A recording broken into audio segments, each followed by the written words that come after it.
Hello guys, welcome back to our channel. അപ്പോൾ എപ്പോഴത്തെയും പോലെയും വർക്ക് കഴിഞ്ഞ് 5:30 സമയത്ത് ഇറങ്ങണം ഗൈസ്. അപ്പോൾ ഇന്ന് അനിയത്തിക്ക് എന്തോ കാര്യമായിട്ട് ഉണ്ടാക്കണം പറഞ്ഞിട്ട് കുറേ സാധനങ്ങളിൽ ലിസ്റ്റ് തന്നിട്ടുണ്ട്. അപ്പോൾ ഞാൻ അതും വാങ്ങാമെന്നുള്ള പ്ലാനിങ് ആയിരുന്നു. അപ്പോൾ സുജി വന്നിട്ടുണ്ടായിരുന്നു. പിന്നീട് ഞാൻ സുജിയുടെ കൂടെ പോയത്. അവൻ കൊണ്ടുപോയിട്ട് എന്നെ സ്റ്റോപ്പിൽ വിട്ടു. അതിനുശേഷം കടയ്ക്ക് പോയിട്ട് സാധനങ്ങളൊക്കെ വാങ്ങിച്ചു. സെൽഫ് സർവീസ് ആയിരുന്നു. ഞാൻ തന്നെ പോയി സാധനങ്ങളെടുത്തു. ഗൂഗിൾ പേയിൽ പേയ്മെൻറ്റ് ചെയ്തു. മുണ്ടാട് വന്നു. ഇപ്പോൾ നമ്മുടെ ഒരു അനിയനുണ്ടായിരുന്നു. അവനൊരു ഐസ്ക്രീമും വാങ്ങിച്ചിട്ട് ഞങ്ങൾ രണ്ടാളും കൂടി സംസാരിച്ചിട്ട് നടക്കുകയാണ് ഗൈസ്. അങ്ങനെ വീടെത്തിയ സമയത്ത് ഞാൻ വിചാരിച്ചു ഇവളെല്ലാം റെഡിയാക്കി വെച്ചിട്ടുണ്ടാവുന്നു. പിന്നെ പോണു ആളൊന്നും ചെയ്തിട്ടുണ്ടായില്ല.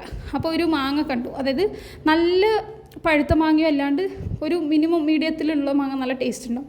എന്നിട്ട് ആളെ ഇരുന്ന് അറക്കുകയാണ് ചെയ്യുകയാണ്. അപ്പോൾ എനിക്ക് ഈ വൈകുന്നേര സമയങ്ങളിൽ ഭയങ്കര വിശപ്പായിരിക്കും. അപ്പോൾ പോയിട്ടുള്ളത് ഞാൻ എന്തെങ്കിലും കഴിച്ചു അങ്ങനത്തെ ഒരു ടൈപ്പാണ്.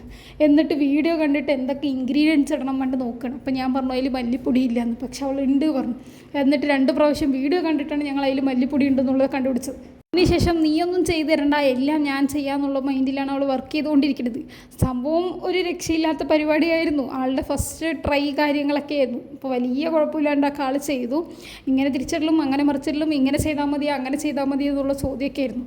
ഫൈനലി ഒരു സാധനം ഉണ്ടാക്കി കഴിഞ്ഞു. അതിന് പേരൊന്നും ഞങ്ങൾ വെച്ചിട്ടുണ്ടായിരുന്നില്ല. ബ്രെഡിൻ്റെ ഒരു കട്ട്ലറ്റ് പോലെയല്ല, എന്നാൽ എന്തൊരു വെജിറ്റബിൾസൊക്കെ ഉണ്ടാക്കിയിട്ട് സാധനമാണ്. അപ്പോൾ ആദ്യം അവൾക്ക് തന്നെ കഴിപ്പിച്ച് അവളിനെ തന്നെ പരീക്ഷിക്കാൻ പോവുകയാണ് ഗൈസ്. അപ്പോൾ കാരണം നമുക്കൊന്നും ആവില്ലല്ലോ, ആദ്യം അവളിനെ തന്നെ ചെയ്യിപ്പിക്കാറുണ്ട്. അപ്പോൾ അവൾ കഴിച്ചു, നല്ല ടേസ്റ്റ് ഉണ്ട് പറഞ്ഞു. പക്ഷേ ഫസ്റ്റ് ട്രൈ ആണെങ്കിലും അത്യാവശ്യം നന്നായി ഉണ്ടാക്കിയിട്ടുണ്ടായിരുന്നു. അവൾ നല്ല ടേസ്റ്റ് ഉണ്ടായിരുന്നു. അപ്പോൾ ഞാനൊന്ന് കഴിച്ചു. അതിന് ശേഷം നല്ല മഴ വന്നു ഗൈസ്. അപ്പം ചൂട് ചായയും പിന്നെ അവൾ ഉണ്ടാക്കി തന്ന സ്നാക്സും എല്ലാം ഉണ്ടായിരുന്നു. അപ്പോൾ നമ്മൾ അതൊക്കെ കഴിച്ച് മഴയൊക്കെ ആസ്വദിച്ചിരിക്കുകയായിരുന്നു.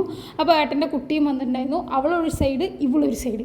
ഫോൺ കിട്ടിയവർക്ക് വേറൊന്നും വേണ്ട. ഫോൺ അഡിക്റ്റ് എന്ന് തന്നെ സത്യത്തിൽ 2 പേരിനെയും പറയാം. റീൽസ് കണ്ട് ഒരു വഴിയാവും. അങ്ങനെ നമ്മൾ ഫുഡൊക്കെ കഴിച്ചു. ഇന്നത്തെ ദിവസം നമ്മുടെ അത്രയേ ഉള്ളൂ ഗൈസ്. ഇഷ്ടമായ ലൈക്ക് ചെയ്യുക, ഷെയർ ചെയ്യുക, സബ്സ്ക്രൈബ് ചെയ്യുക, സപ്പോർട്ട് ചെയ്യുക. ബൈ.